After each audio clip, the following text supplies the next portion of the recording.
Good evening, and welcome again to Public Perspective. I'm your host, Kevin McDermott, and tonight we'll once again be delving back into politics. There are elections coming in March of next year, and our guest tonight is a candidate for the U.S. Congress in the 7th Congressional District, Thomas Day. Thomas, thank you so much for being here. Pleasure to be here, Kevin. So let me ask you, in today's topsy-turvy, seemingly horribly twisted world of Washington, why on earth would anyone want to go there? Well, I get that question a lot. Why do this? Why go to Washington? Why get yourself kind of caught up in that morass that we see going on there? And my answer to them is simple. We do have a U.S. Congress. It needs to function. It needs to function better. And with a Congress with a 90% disapproval rating, and we usually see that. Or higher. Yeah. I mean, every single survey of the American people asking, how do you feel about the current U.S. Congress? We never see an approval rating really above 15%. So, what's a great way of fixing that? I would suggest maybe not re-electing the same people over and over again. But now let me ask you, you are a Democrat and will be running the Democratic primary in March.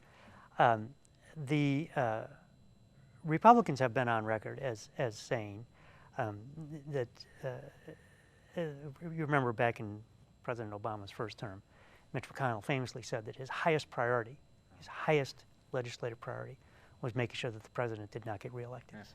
Instead of anything having to do with the welfare of the country, it was strictly partisan politics in the most raw and obstructionist sense. So what is it that you, as a freshman congressman, could bring to that situation, one of only 435 representatives, to break through that?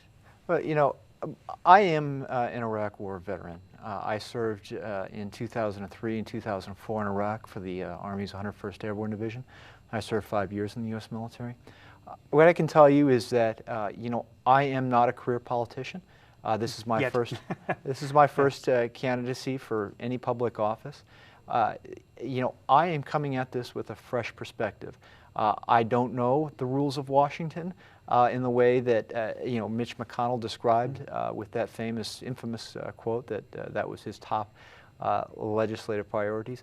I'm going to Washington. I'm trying to go to Washington to serve the people of the 7th District. This district has a 15% unemployment rate. What I'm going to do is I'm going to go talk to the people of Oak Park, River Forest, in the Loop, in Austin, and Inglewood, and River North, all of the unique, diverse neighborhoods of this district, and explain how I am going to serve this district, this community, and help it become the economic engine of the Midwest that I know we are capable of being. So what are some of those ways that could happen? So this district has lost a number of jobs in manufacturing. I think we need to focus on what Chicago has always done best, and that's manufacturing. We have a tremendous manufacturing base here in the 7th District and throughout Chicago. We have the workers. We have the job training programs like at Daly College. We have centers of entrepreneurship. I come from 1871. It's a tech co-working space at the 12th floor of Merchandise Mart. A friend of mine runs a co-working space called Catalyze Chicago. They focus on advanced manufacturing startups that manufacture physical products. We have everything we need in the 7th Congressional District and throughout the city of Chicago and the Chicagoland area to put people back to work doing manufacturing. So what can you do in Washington, though, that would help that, specifically for the 7th District or for Chicago generally? What can you do in Washington that might spur that here locally? So two things. What I'm going to do is, listen, a job of a congressman is not simply to be a vote. I think that's been misunderstood. We elect people to go to Congress to lead their districts. So each and every month, I'm going to convene an economic development commission, and I'm going to bring together the unions, I'm going to bring together small business owners, I'm going to bring together other local elected officials, and convene a conversation every month. We're going to start in January 2017. We're going to have another conversation in February 2017. Same people? In March. Different people? Well, we can add a few as they come. But every month we're going to meet and we're going to design a strategy on how we can put people back to work. That is a job, that is the convening function of, that a congressman should be doing in this district, and that's what I'm committed to doing when I'm elected. Second point, we have a number of legislative priorities in this district that I don't think are being represented, particularly in job training programs. We have 30,000 job openings that we can't fill at the moment because employers can't find qualified applicants to fill these positions. We need more federal support for programs like at Daly College I mentioned. They do training in advanced manufacturing. We need to make more investments like what I see at Goose Island, DMDII, the Digital Manufacturing Design Innovation Institute. It's a manufacturing research laboratory. It's not in the 7th Congressional District. It's a couple blocks to the west. But it's a model which could be used. Absolutely. It's absolutely a model. And I think more investments and more advocates for places like DMDII, for places like Catalyze Chicago, more, a representative that advocates for programs and places like this, I think that could be a tremendous magnet for more manufacturing jobs to come back to Chicago. So a lot of this, it sounds as though it would be dependent on federal money to help spur these programs or create the programs. Is that how you see it? Well, I mean, that is certainly part of it. But I say again, what this district needs is not just a vote, not just somebody who calls it in a couple of, every couple of years, not just somebody who votes the way we want. We need a leader in this district, and that's the leader that I'm committed to providing this district. So let's segue to that for a moment, because you are running against a longtime incumbent in the Democratic primary. Congressman Davis has been in office for many years, and is, by all accounts, apparently very well liked by his voting constituency. So why did you choose this particular race against a very popular and longtime incumbent to make your foray into politics? Well, first of all, an election to Congress is not a lifetime appointment. We see such dissatisfaction with the job that Congress is doing that it makes no sense to keep re-electing the same folks over and over again. Listen, when you re-elect the incumbent, that's your way of saying, Congress, you're doing a good job. Like it or not, that is how you say. Even if you think your own representative, even if you're happy with what your representative is doing, you're saying that by just simply sending that incumbent back, you're blessing the current structure of Congress. This is, I mean, if you are as viscerally dissatisfied with the job that Congress is doing, as we've seen over and over again in public opinion surveys, right, I would suggest that certainly you owe it to yourselves, if you are this dissatisfied, to explore alternatives. I have great respect for Congressman Danny Davis and his many years of service to this district. I really do.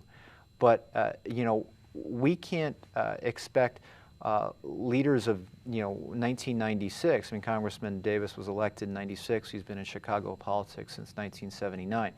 It doesn't make sense to elect somebody who has really been in politics for this long to represent the people of this district into 2019 when this term would end.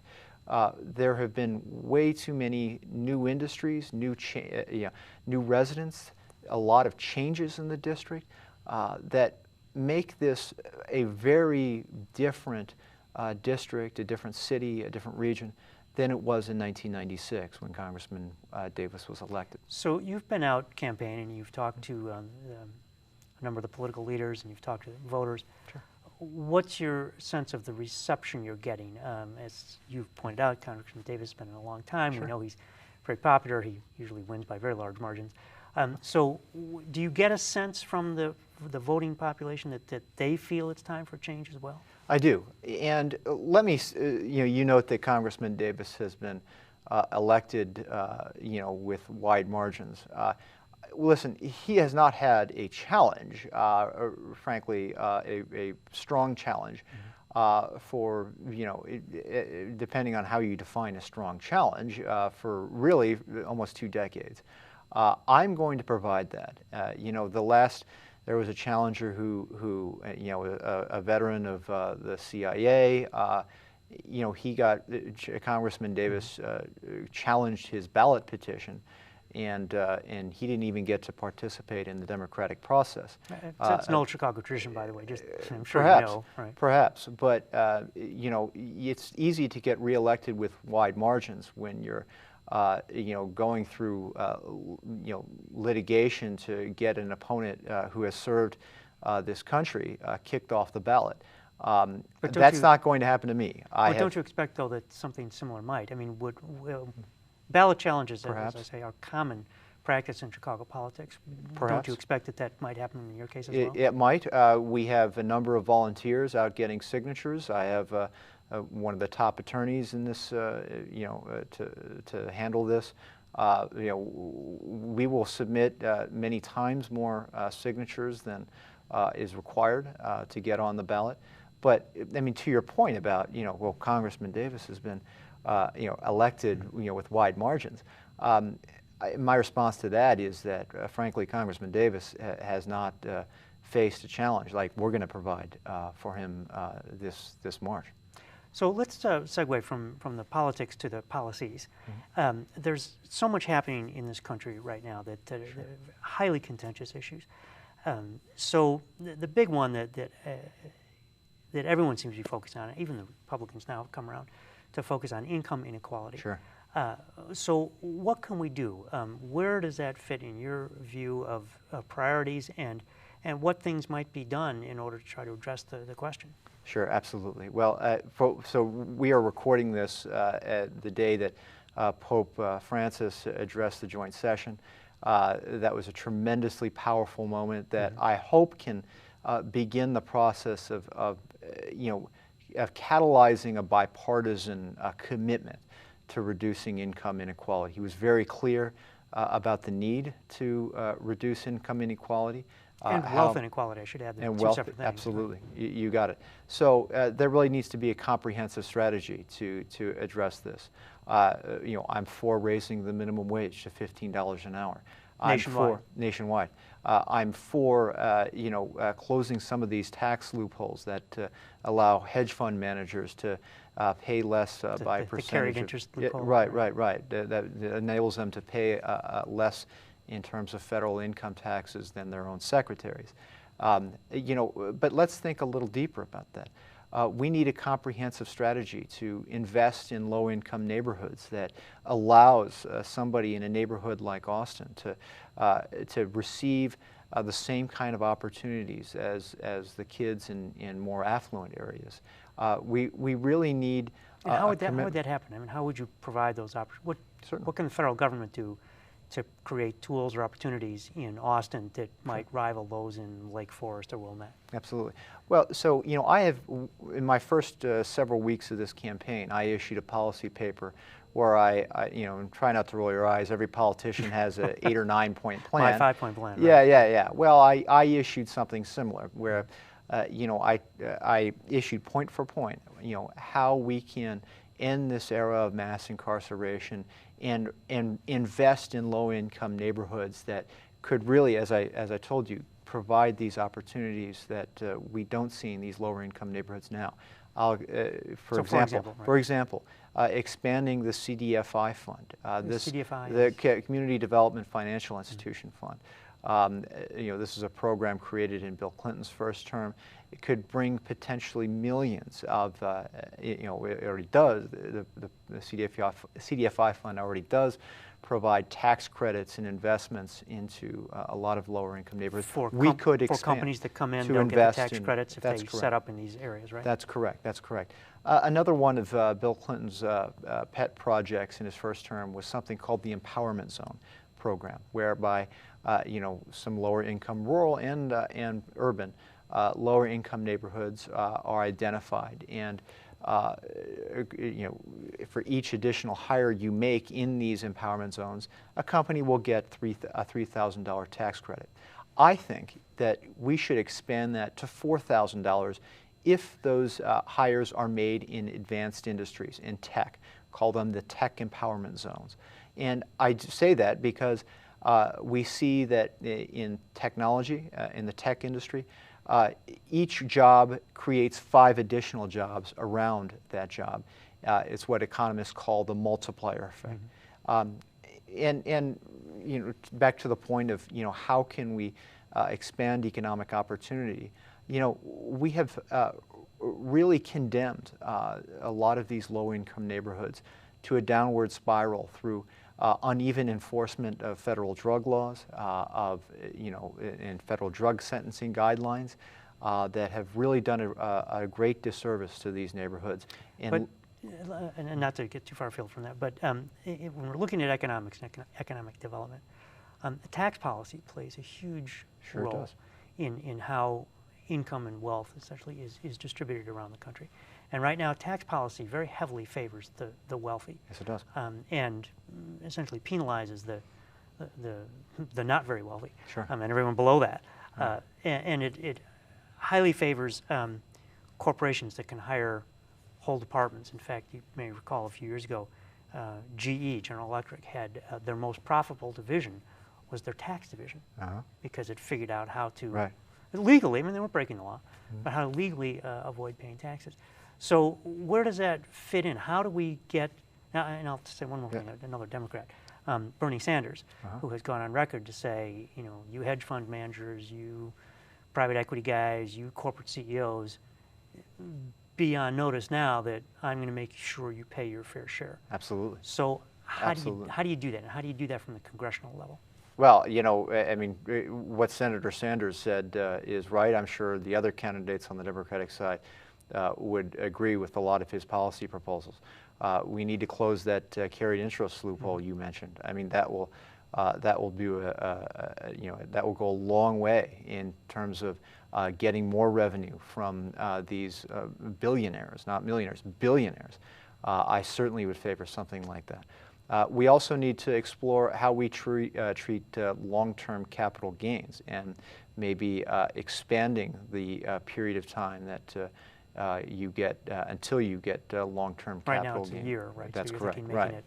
Sometime, some 3 longer years. period. Right. I mean, this is the kind of quarterly capitalism game that I think has not just done a tremendous disservice to our country, but to the businesses. I mean, you see businesses like Google who are not so beholden to the short-term interests of shareholders. How, not Google now, Alphabet has really created a culture of innovation inside their firm that is healthier for that firm. So I think as we move away from what might be called quarterly capitalism, I think when you get down to it, you're going to find a lot of businesses thinking, that really is a good thing, that we wouldn't be so beholden to kind of short-term quarterly interest. So let me segue from that. Another topic that's very hot right now in the news is drug prices. And as you know, just recently there was the raising of the price of an drug to fight parasites in HIV and cancer patients. Went from $13.50 a pill to $750 a pill. Right. And what I have read on that is that this happens to have caught the public's eye, but it's not unusual. Not at all. And so what is it? Hillary Clinton has come out recently and said that she wants to limit the out-of-pocket expenses of all under the expanded version of the Affordable Care Act to $250 a year. So even if a pill costs $750 per pill, the most you would ever pay would be $250 a year. Which is still too much. So how do we approach that kind of question? What's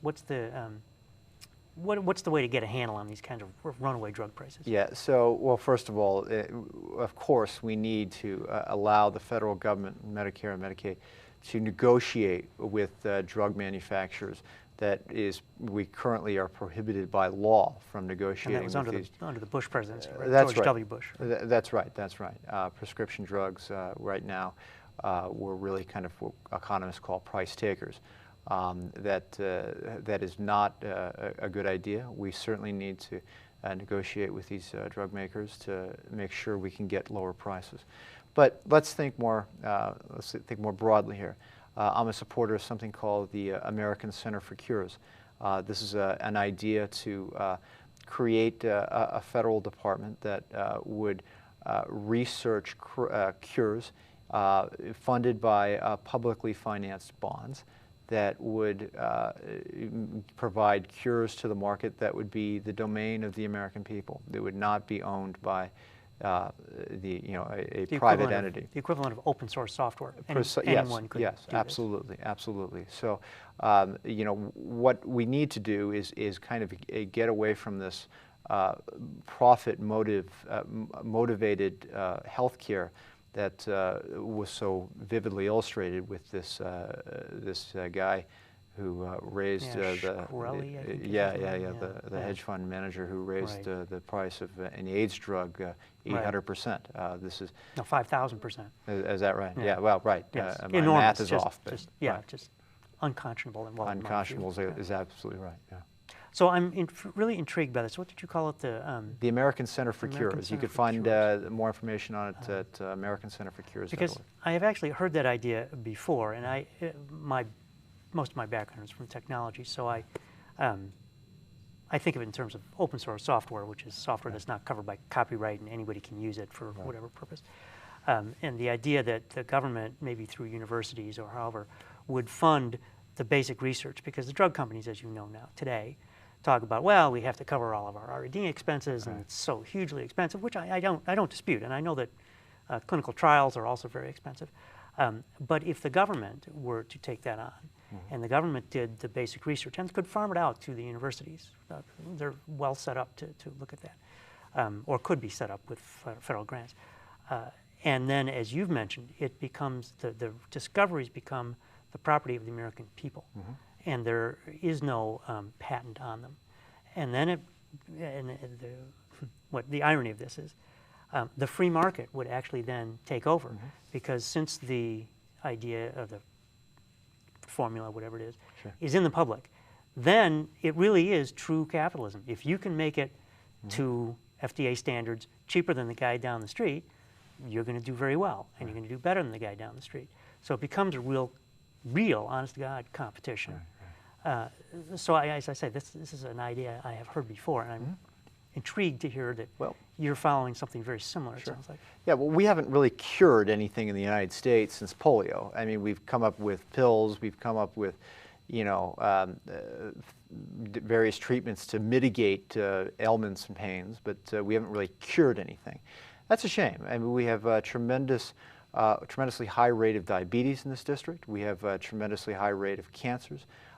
We see not really a very large decrease in fatalities from cancer since 30, 40 years ago. We're not making the kind of progress in terms of finding cures for a lot of the diseases that faces this district. And do you think that is, like particularly in the case of cancer, do you think that is a function of not having not being able to find, cancer in particular is a very difficult disease because it's not the same from one person to the next. Would this government program, would it put more resources behind it? How would it address something as difficult as cancer? It would certainly put more resources into it. What I would suggest is that this profit motivated healthcare system that we've had, and the President's healthcare bill did, it certainly moved things in the right direction, but again, this profit-motivated system of healthcare that we saw so vividly with this hedge fund manager has failed to support the finding of cures, and that is something. And by the way, it's Mike Huckabee talked about at the last presidential debate needing to focus more on finding cures in America, and I completely support him. And by the way, you're a Democrat, remember? I am a Democrat. Yeah, that's probably the only thing that was said in that debate that I agree with. But I certainly agree that we do need to focus more on cures in the American healthcare system. So, moving on, we've only got about 5 minutes left, but another major issue that's getting a lot of airtime in the presidential debates is immigration. Yep. We have, by any estimate, somewhere between 11 and 12 million undocumented immigrants here. Number one, is it a problem? And number two, if it is, what's the solution? It's beyond a problem. It's a national embarrassment, our immigration system. It is putting us at a tremendous disadvantage economically. How so? Well, so you know, you and I, apparently you just said you came from the tech world. I do as well. We see a number of qualified entrepreneurs and innovators that cannot stay in the United States because they get kind of stuck in the muck of you know, getting work visas and you know, eventually becoming citizens.